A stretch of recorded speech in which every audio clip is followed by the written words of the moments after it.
What's up, guys? So, as you guys know, the Xbox One and the PlayStation 4 is almost here, and a lot of reviewers out there and developers already have their consoles. The next gen, it's here. We're now in this generation.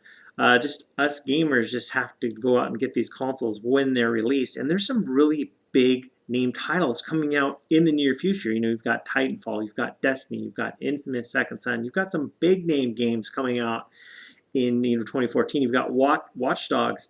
There's some just big games coming our way soon. But also, indie games are going to be a really important part to the PlayStation 4 and the Xbox One. Of course, you have indie games for the 360 and PS3. This is true. But I think indie games are going to be a really important part for these new consoles and for, of course, the PC for 2014, 2015, and on. I had the chance to recently do an interview with a game developer by the name of Phillip Meyer in a game by the name of King Voxel, and really interesting, really cool. I had the chance to actually download the demo for this game. This game is a project up on Kickstarter right now. I know there's a lot of different Kickstarter projects, but I saw this game, had the chance to play it. I think it has a lot of potential. But anyway, guys, I'm going to go and play that interview for you. I am going to be doing a lot of coverage for the Xbox One and the PlayStation 4 in the coming months and for the big games that are coming out. But I also want to let you guys know that I'm really dedicated not just to talk about or focus on the big name titles, but gaming as a whole. And gaming as a whole definitely includes important indie titles. I'm going to get to this interview, but I just wanted to kind of stress this. Gaming as a whole, several years ago, I had the chance to watch it was like the first gameplay trailer, I think, that was out for the indie game Braid. And I'll never forget, I went to the GameSpot website and I went to the Braid forum, and there were, that day, for a while, there were no one was posting anything on Braid, and so I think I was the first, or one of the first people to post and talk about what I thought about the gameplay trailer, what I thought about the screenshots. And when I left that post, I'm like, guys, have you seen this trailer? Have you seen this game? It looks really, really good. And I remember one of the first comments one of the first replies that came to me was like, oh, great, there's this developer or publisher wanted to push the game, which, I have nothing to do with Braid. I just saw that it had a lot of potential. I think King Voxel has a lot of potential. I'm not saying it's going to do as well as Braid, but I like the direction that it's going. Guys, enjoy the interview. If you have any questions about the game, please leave them in the section below, and enjoy. What's up, guys? Jimmy here with another Lots of Games episode, and today I am pleased to be interviewing a developer of a game by the name of King Voxel. It has a very interesting, awesome art style and art direction to it. And so again, Phillip, thank you so much for joining us today. Thanks, Jim. Now, happy to be here.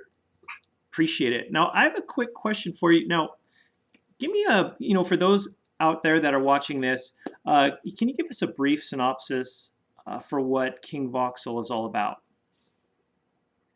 Okay, it's heavily inspired by the original Legend of Zelda game.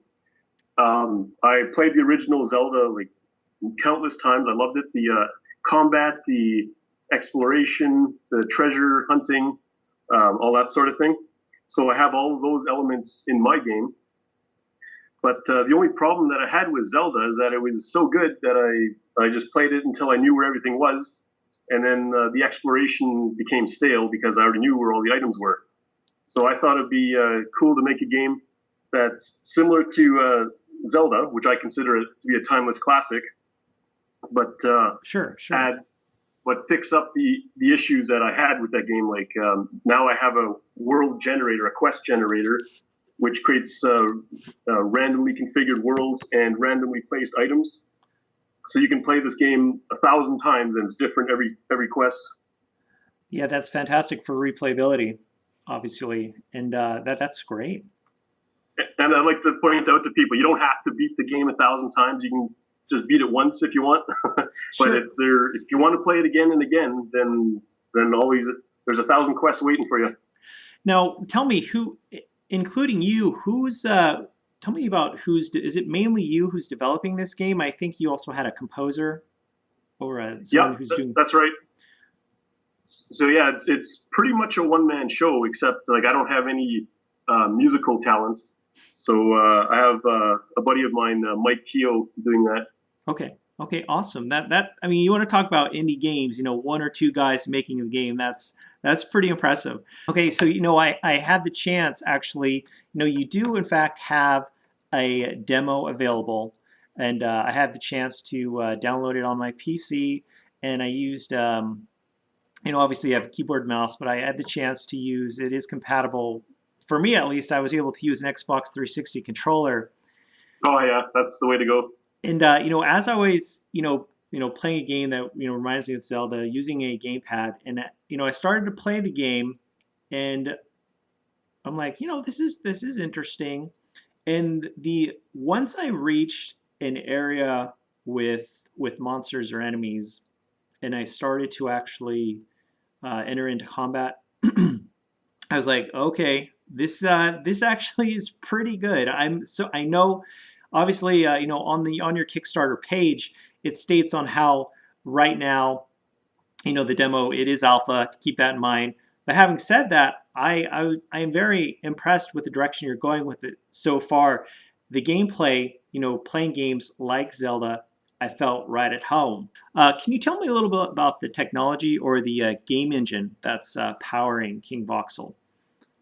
Yeah, so I created the graphics engine for this game, which I call the Block to Rock graphics engine. Okay. That's Block to Rock is a combination of the words block and Octorok. That's the octopus from the Zelda games. Sure, sure. Yeah, this I could go into a whole bunch of detail about the development story of this engine because I did many iterations on it where it looked good, but then it was slow, and then so I had to change things to make it fast again. And then, okay, I don't know if you noticed, but at the edge of the water, there's it's kind of rounded edges on the bank. It looks like there's some erosion. Sure. So it's not completely blocky like in say Minecraft, right? Right. Yeah. So to do that, I actually had to break each block into 4 blocks, and then it has to combine with the water. So then I had a huge number of different blocks, and then the rendering technique I used before didn't work, so I couldn't use this hardware instancing stuff. So I had to put everything in these giant buffers, and then I could render those. So I don't know if everyone's interested in all these technical details, but it was that was the most challenging part of this project by far for me. No, this is very fascinating. Obviously to get that foundation ready to build this project upon. But tell me, Philip, what are some ways that gamers out there, they're looking at this game, they like what they see, they're a big fan of the direction you're going. What are some ways that they can support this project? Well, I mean, obviously they can make a contribution to Kickstarter, so that would be really nice. Of course, they can talk to their friends about this game or send their friends to this Kickstarter, and also they can tell their friends that there's a free demo. Absolutely, yeah. And the demo, you need to give it a try. Again, I had the chance to play it on my Xbox 360 controller, and I felt right at home, with games like The Legend of Zelda. I also noticed, Philip, that you do have the game, for those that have a Steam account.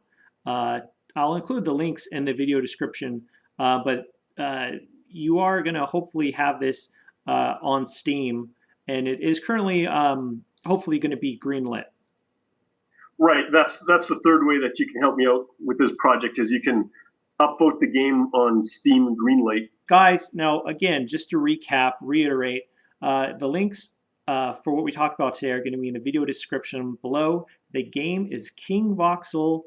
It's a great game, and I think it has a lot of potential. There is, in fact, a free demo you can check out for yourselves, guys, and check it out. And one of the things I like that Philip said on the Kickstarter page is, contribute to the game, but also check out the demo. Is this something you'd be willing to contribute to? Guys, download the demo, check it out, check out the gameplay footage from this video. Is this something you'd like to support? Is this something you would like to play? And also, if you're on Steam, definitely head on over to the Greenlight page. I'll include a link in the video description for that as well.